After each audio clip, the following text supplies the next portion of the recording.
Oxidation-reduction reactions. Here we have electrons being transferred from one reactant to the other. Oxidation reduction is really long, so we sometimes, often, in fact, call these redox reactions. I guess because ox-red sounds dumb. Ox-red redox. Reminds me of red box, but it's not. And it's not a red ox either, it's redox. Many redox reactions involve something reacting with oxygen. So iron reacting with oxygen to form iron 3 oxide, which is rust. That's a redox reaction. Electrons are transferred. Octane, combusting, burning with oxygen to form carbon dioxide and water. That's a redox reaction. Hydrogen and oxygen gases combining violently to form water is also a redox reaction. So if you see something reacting with oxygen, it's probably a redox reaction. Here's an illustration of what happens when you mix hydrogen and oxygen gases. So here's a balloon. It's just sitting there. It looks all innocent and everything. And here's a candle. Watch out. Kaboom. This is going to make, regular-sized balloon filled with hydrogen and oxygen. The ceiling tiles are going to jump. It's going to be really, really loud. People are going to come running to see who got killed. You can also have a redox reaction without oxygen. So an example of this is sodium metal reacting with chlorine gas. So sodium and chlorine react and they form sodium chloride. Here we had individual atoms, here we have ions. They became ions because an electron was transferred from sodium to a chlorine atom, forming sodium chloride. So these reactions, here we have sodium reacting with oxygen. Something reacting with oxygen we should recognize as a redox reaction. Here we have sodium reacting with chlorine to form sodium chloride. And how do we recognize that as a redox reaction? Well, we have a metal reacting with a nonmetal. Here we also have a metal reacting with a nonmetal, but the nonmetal's oxygen. So redox reactions, substance reacting with oxygen, burning, combusting, metal reacting with a nonmetal. Let's look at what's really happening here. Sodium reacting with oxygen, when we get this Na2O, that's an ionic compound. The sodium has a plus charge now. The oxygen has a 2- charge.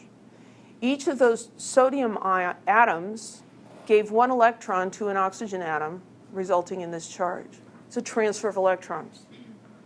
Similar thing happens when sodium reacts with chlorine. Each sodium atom gives one electron to a chlorine atom, and we end up with sodium ions and chloride ions. Now, we don't normally write it that way with the charges. It looks kind of messy and hard to look at, doesn't it? To illustrate a point. Any questions?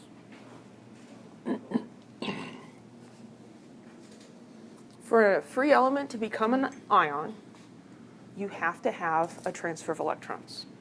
If one atom loses an electron, another atom must accept that electron. There isn't an electron bank where you can go and make withdrawals. There's no electron shelter where you can take unwanted electrons. They have to be transferred from one thing to another, from one atom to another. So there's one atom losing and one atom gaining. The atoms that lose electrons, we say, are being oxidized. Atoms that gain electrons are being reduced. That is hard to remember. So we have a mnemonic to help us with that. Oil rig. You think oil rig, oxidation is loss of electrons, reduction is gain of electrons. And unless you look at oxidation-reduction reactions all the time, you just have a hard time. I mean, I'm a chemistry teacher, and I still think oil rig to myself. Oxidation is loss of electrons. Reduction is gain of electron. So you look at it, is it gaining electrons? Then it's being reduced.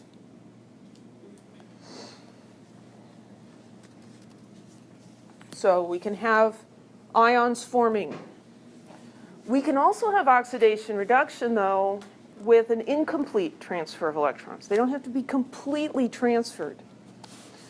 So if we have this reaction between H2 and Cl2, we have two nonmetals reacting with each other. They form hydrogen chloride gas, not dissolved in water, so we're not naming it as an acid.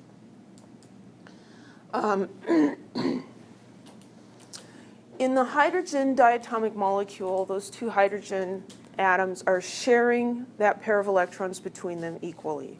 The chlorine atoms are sharing their pair of electrons equally. When these recombine to form HCl, the chlorine is going to hog the pair of electrons, is stealing the blankets from hydrogen. So this end of the molecule now is partially negative, this end is partially positive. We have a partial separation of charges. It's not a complete transfer. But we have an increase of electron density over here and a decrease of electron density over here. So this is getting towards a negative ion, but it isn't. And this is kind of a positive ion, but it isn't.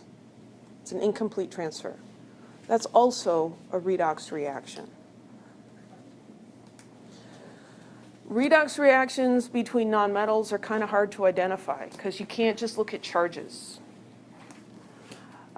So what we do is we assign oxidation states, sometimes called oxidation numbers.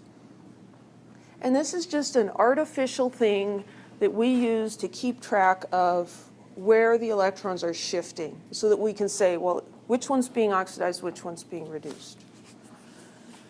So it's important to remember oxidation states are not ion charges. They're imaginary charges that we assign based on a set of rules. Okay? Ion charges are real. They're measurable. Oxidation states cannot be measured. We just came up with a set of rules to assign these numbers. What makes it somewhat confusing is that the oxidation state and the ion charge, if it is an ion, are the same thing. So that makes it a little tricky. So we need to learn to assign oxidation states. So I think actually the rules make it more confusing. Free elements are going to have an oxidation state of 0. So sodium, chlorine, that's the free element. It has an oxidation state of 0. That corresponds to the charge. What charge is on a sodium atom? Well, sodium ion is a +1 charge. Is this a sodium ion? No. It's a sodium atom. Its charge is 0, its oxidation state is 0. Chlorine molecule here. We know that chlorine forms negative ions, but it's not negative ions here. The charges on these chlorine atoms are 0. The oxidation state is 0. The oxidation state is often the same number as the ionic charge. Monatomic ions, the oxidation state is the same as their charge. So in NaCl, we know this is an ionic compound. We've got sodium ion and chloride ion. The sodium has a +1 oxidation state. The chlorine has a -1 oxidation state. And just like the sum of charges in an ionic compound have to add up to 0, the sum of oxidation states of ions in a compound has to add up to 0. So if you have a neutral molecule, all the oxidation states add up to 0. If you have a polyatomic ion, all the oxidation states add up to the same charge as on the ion. So let's look at this. Nitrogen, oops. Here we have nitrate ion, NO3 minus. So this is a molecular ion. Nitrogen doesn't have a charge in this, oxygen doesn't have a charge in this, but overall this has a -1 charge, which tells us it's got 1 extra electron on it.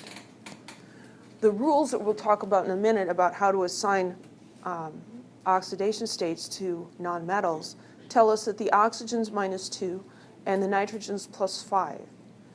And the way that works out is we've got +5 from that 1 nitrogen. Each of the oxygens, there's 3 of them, they're each -2. And what does that add up to? 5 plus negative 6. It adds up to negative 1, the same as the charge on the ion. Metals are always going to have positive oxidation states. Group 1 metals form ions with +1 charges. They're going to have +1 oxidation states. Group 2 metals are going to have a +2 oxidation state because they form +2 ions.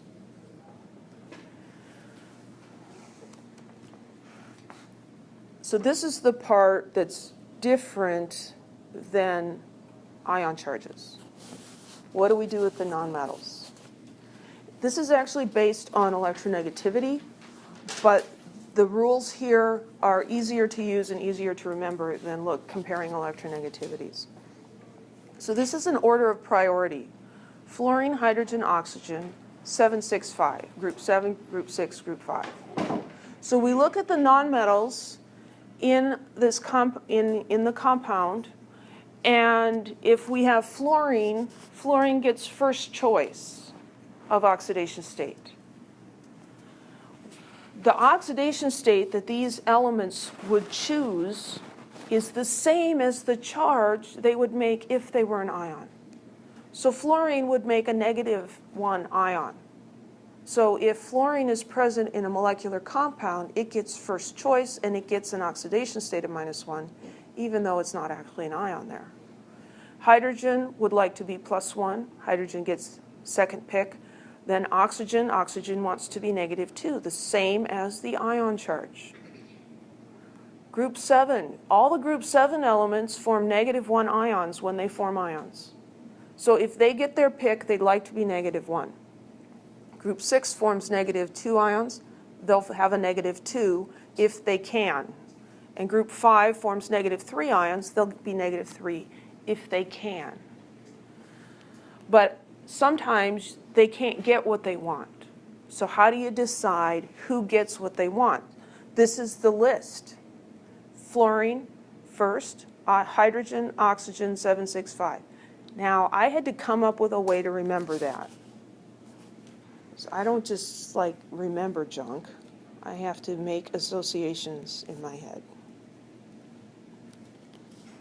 So, you guys know what pho is? Yeah. It's Vietnamese noodles, right? Noodle soup, really yummy stuff. Okay, so that's PHO, right? But look, if you just connect that, okay? Pho 765. And I've actually been told there's a restaurant here in Fresno that's Pho 76. We should open another one, Pho 765. Okay, so it is an F. But if you remember that, that's not too bad, right? Pho 765. This is just numbers, decreasing order. That's the order. Fluorine, hydrogen, oxygen, group 7, group 6, group 5. Their chosen oxidation state is the same as the charge they would have if they were an ion. Two more things. You can have fractional oxidation states. We don't run into them very often, but it's possible. It's possible because oxidation states are made up. They're not an actual thing. You can't have a fractional charge on an ion, but you can have a fractional oxidation state. So if that happens, don't worry about it. It's very easy to confuse ionic charges and oxidation states, and so trying to help with that. For oxidation states, the sign is written before the number. For ionic charges, the sign is written after the number. And if you don't remember that, don't worry about it. I'm not going to try to trick you with that one. Let's practice. Assign an oxidation state to each atom in each of these things.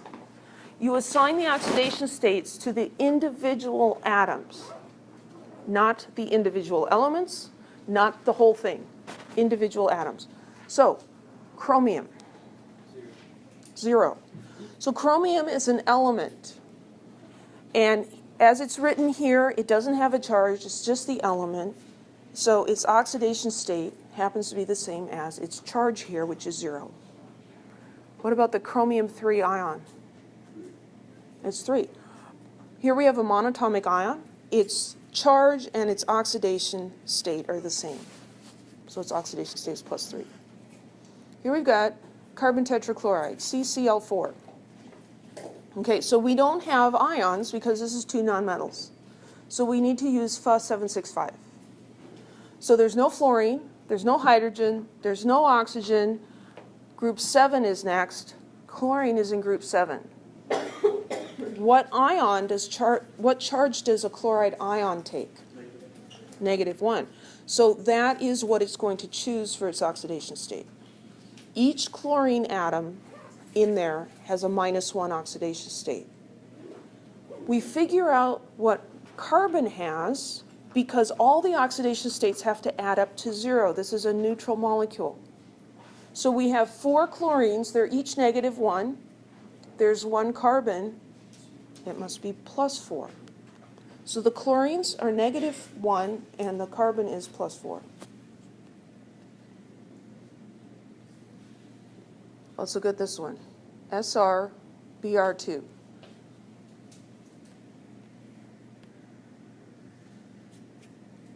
There's 2 ways you could look at this. You could use Fe765 and come up with -1 for bromine. Or what I prefer to do is, that's an ionic compound, right? In that compound, I have strontium ions and I have bromide ions. Those are monatomic ions. Their oxidation states are the same as their charges. So in that compound, strontium has a +2 oxidation state. Bromine has a -1 oxidation state. SO3. We just got nonmetals here. Fe765. No fluorine, no hydrogen, there's oxygen. What does oxygen want? -2. Oxygen gets its choice. Oxygen chooses an oxidation state equal to the charge it has as an ion. So -2. So there's 3 oxygens. That's a total of -6 oxidation states. There's 1 sulfur. The sulfur has to make up the difference and be +6. Now, is the sulfur necessarily happy about that? No. It's not. The sulfur would like to be -2. It's in group 6. It would like to be -2. But oxygen gets first pick. So it has to do this. This is the nitrate ion. 2 nonmetals, Fe765. Fluorine, no. Hydrogen, no. Oxygen. Oxygen gets its choice. Oxygen chooses -2. So there are 3 oxygens here. So this is a total of -6 from the 3 oxygens. Overall the charge, oops, that's pointing in the wrong place. Overall the charge on this is an ion, it has a -1. So I need the oxidation state from all 3 of the oxygens plus the oxidation state of the nitrogen to add up to -1. So nitrogen is going to be, what? +5.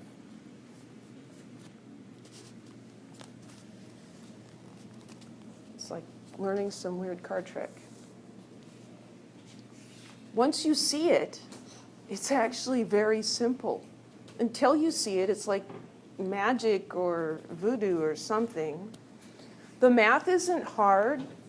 We're just adding and subtracting whole numbers. But it does take some practice. Any questions?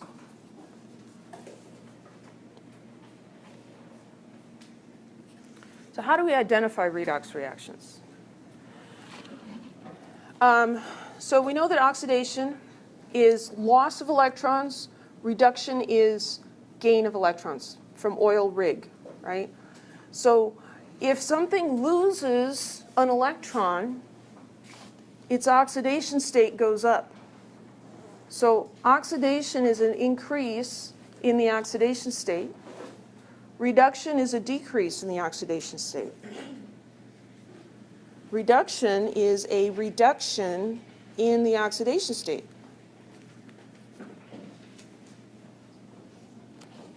So if we look at this reaction between 2 nonmetals, carbon and sulfur, And this is the compound that's formed, carbon disulfide. We use the rule Fa765, and we predict that sulfur has an oxidation state of -2 and carbon is +4. They started out as 0. So we look at carbon went from 0 to +4. Its oxidation state increased. That's oxidation. Sulfur went from 0 to -2. Its oxidation state decreased. It was reduced. That's a reduction. So we can use the oxidation states to identify what's being oxidized and what's being reduced when there aren't ionic charges involved. Use oxidation states to identify the element that is oxidized and the element that is reduced in the following redox reaction. So we need to look at the oxidation states. What's the oxidation state on SN? 0. Excuse me. Here we've got HNO3, 3 nonmetals, Fa765. No fluorine, there's a hydrogen. Hydrogen gets what it wants to be +1. Next on the list is oxygen. Oxygen wants to be -2. From those, we have to figure out what the nitrogen gets stuck with, right? So we've got three oxygens. They're each -2. There's one hydrogen at +1, and there's one nitrogen that we don't know about, and those all have to add up to 0 because this is a neutral molecule. The 4 has nothing to do with anything here. That's just balancing the equation. It means we have 4 of these units. We're just going to look at the 1 unit. So if this is a 1 and this is -6, then this must be +5, right? So the nitrogen is +5.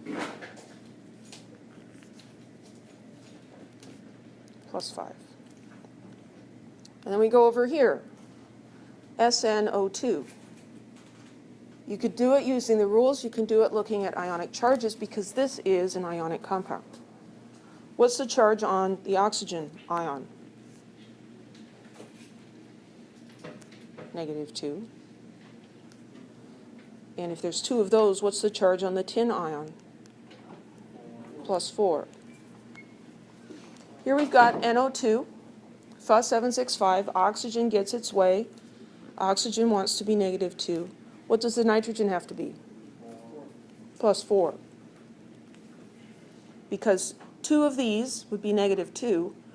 Add that to +4 and you get 0. That's a neutral molecule. Here's water. Again, Fa765. Hydrogen gets what it wants, +1. There's 2 of those. Oxygen has to make up the difference. Happily, oxygen gets what it wants also. Identify the oxidation states, and then we look for the elements that either go up or down. Question? It's a gas in this reaction probably because there's heat involved. You wouldn't be expected to predict that. So let's start at the beginning. Here's tin. Tin started at 0, and it went to +4. So that's oxidation. We can think of that in terms of oxidation state. It increased its oxidation state, its oxidation. You can also think of that in terms of charge of electrons. Here it was 0, and now it's a +4 ion. So it lost 4 electrons. Oxidation is loss of electrons. Here's hydrogen, +1. Over here, hydrogen's +1. Nothing happened to the hydrogen. It didn't get oxidized or reduced. Here's nitrogen, +5. And here's nitrogen, +4. Its oxidation state went down, was reduced. This is the reduction.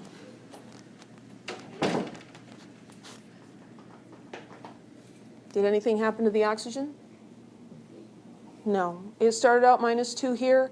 It's -2 there, -2 here, -2 there. Oxygen gets what it wants a lot of times. Any questions? So we would say that tin is oxidized and nitrogen is reduced. They have to go together. Any questions?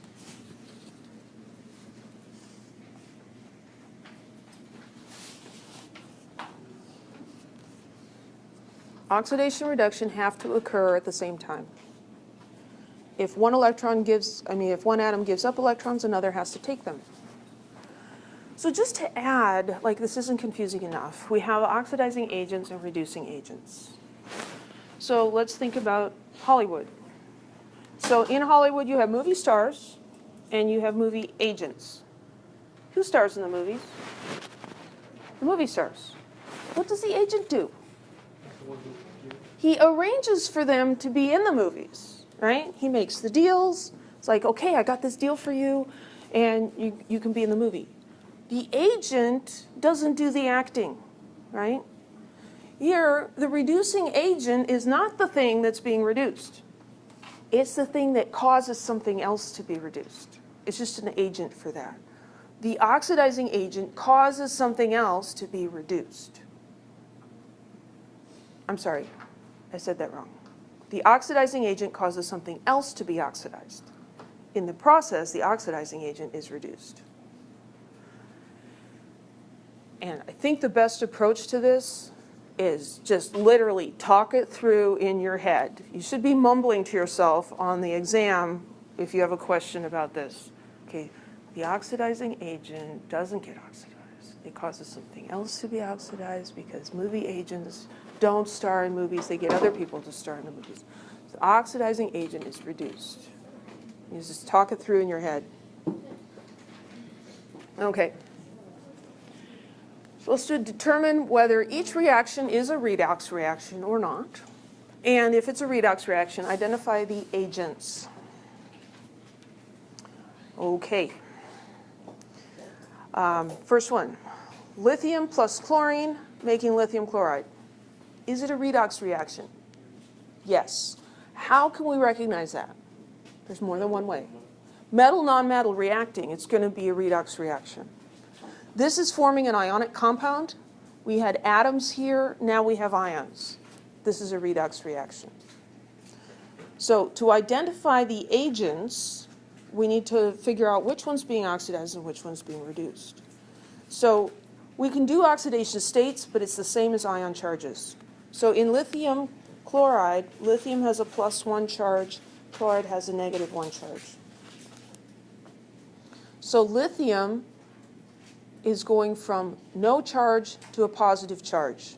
It does that by losing an electron. Oxidation is loss of electron. The lithium is being oxidized.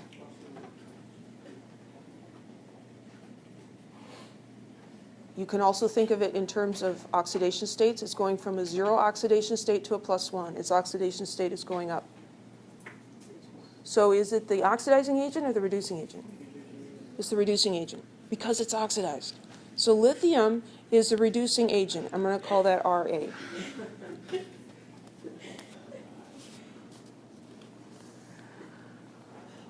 Chlorine's going from 0 charge to -1 charge.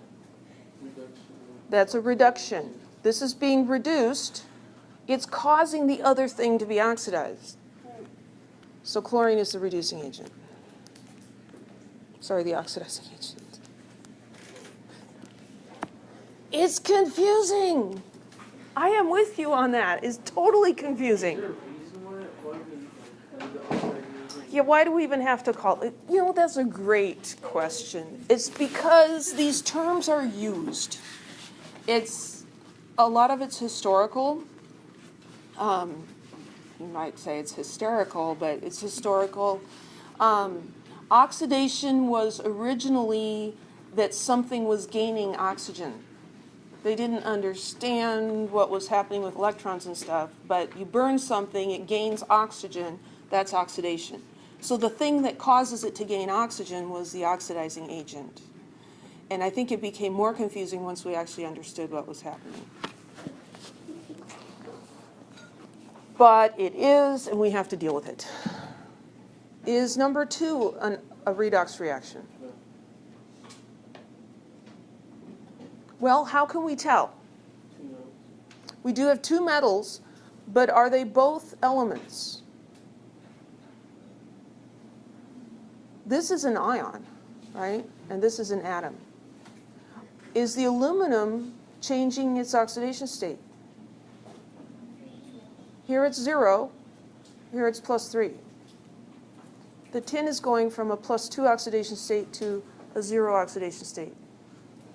The aluminum's going from an atom to a +3 ion by losing 3 electrons. The tin is gaining electrons. So yeah, this is redox. Okay, so aluminum, its oxidation state is going up. It's being oxidized. It's the reducing agent.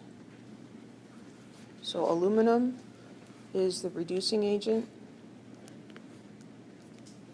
The tin 2+ is its oxidation state is going down. It's being reduced. It's the oxidation agent. Tin 2+ is the oxidizing agent.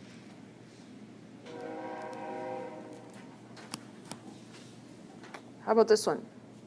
Lead nitrate and lithium chloride making lead chloride and lithium nitrate.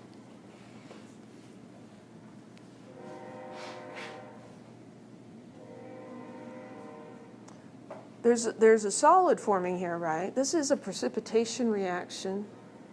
We would predict the products here by swapping partners. Here's the lead and the chlorine coming together, and the lithium and the nitrate coming together. If you look at the charge on the lead ion here, it's +2, and here it's +2. Nothing is changing its charge. There's actually no electrons moving around. You could go through and assign oxidation states, and you come up to the same conclusion. This is not redox.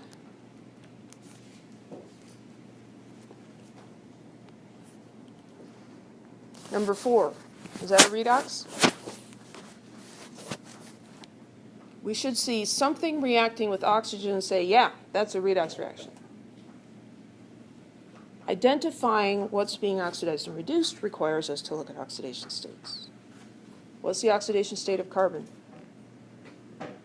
C. It's an element by itself, 0. And how about O2? 0. It can't be -2 because one of them would be -2, the other would have to be +2. They're not going to like that. How do you decide? They're both 0. It's an element. In CO2, how do we determine oxidation states? FA 765. Oxygen comes first on the list. Oxygen gets to be -2. What's the carbon? +4. So the carbon is going up in oxidation state. The carbon is being oxidized. So carbon is the reducing agent. The oxygen is being reduced. It's the oxidizing agent.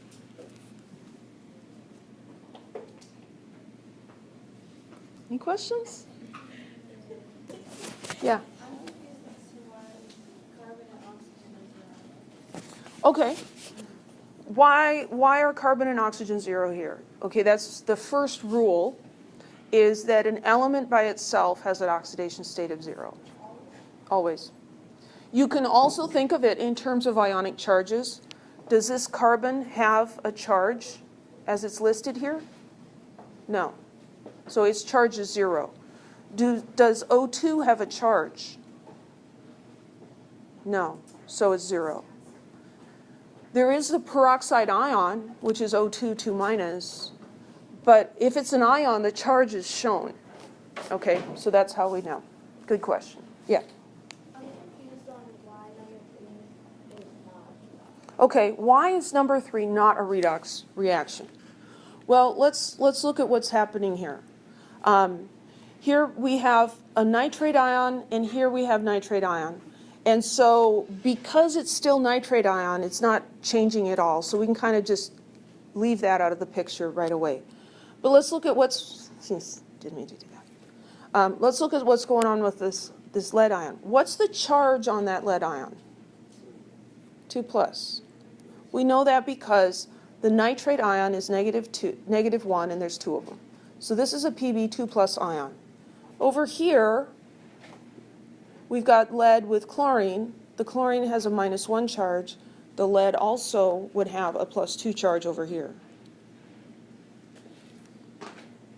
Its ionic charge didn't change. Its oxidation state didn't change. It was neither oxidized nor reduced.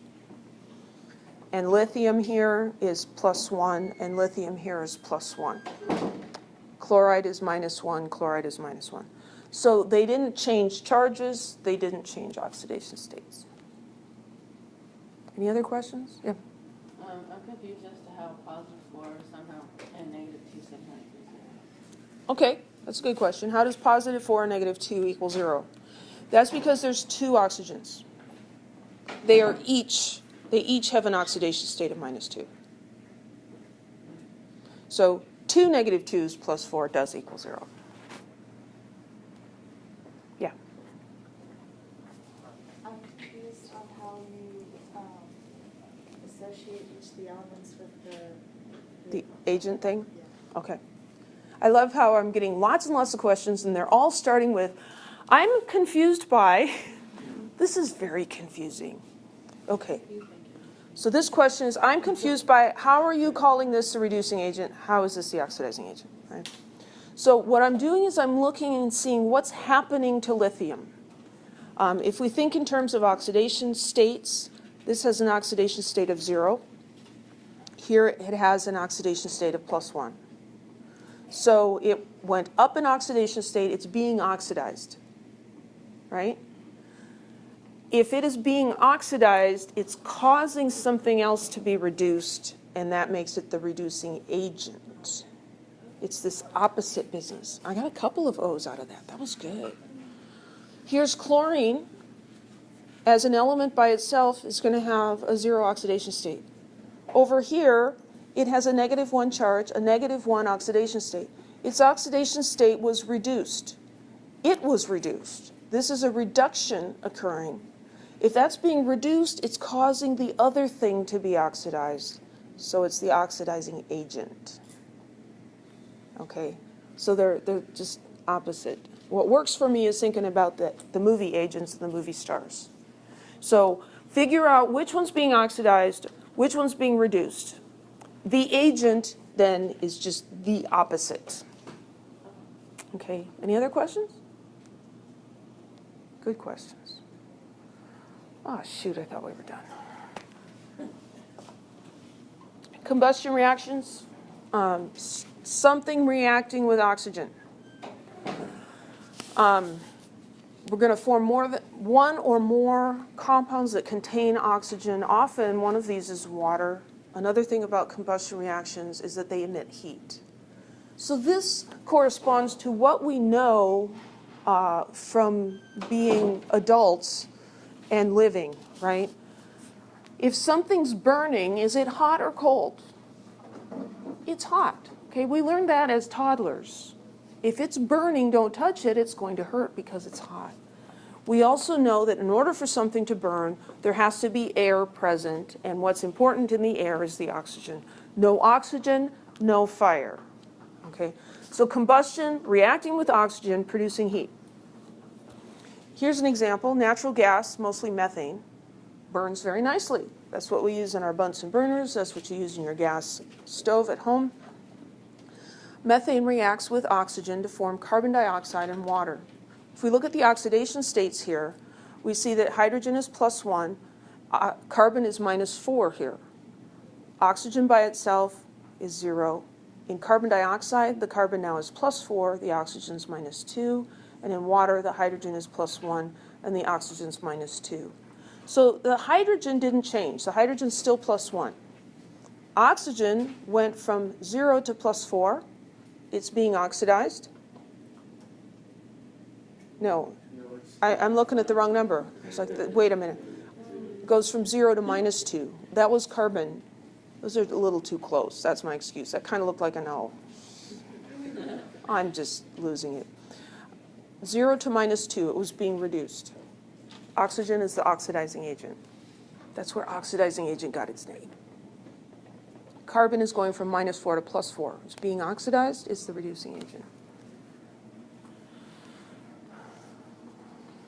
And what's not specifically stated here,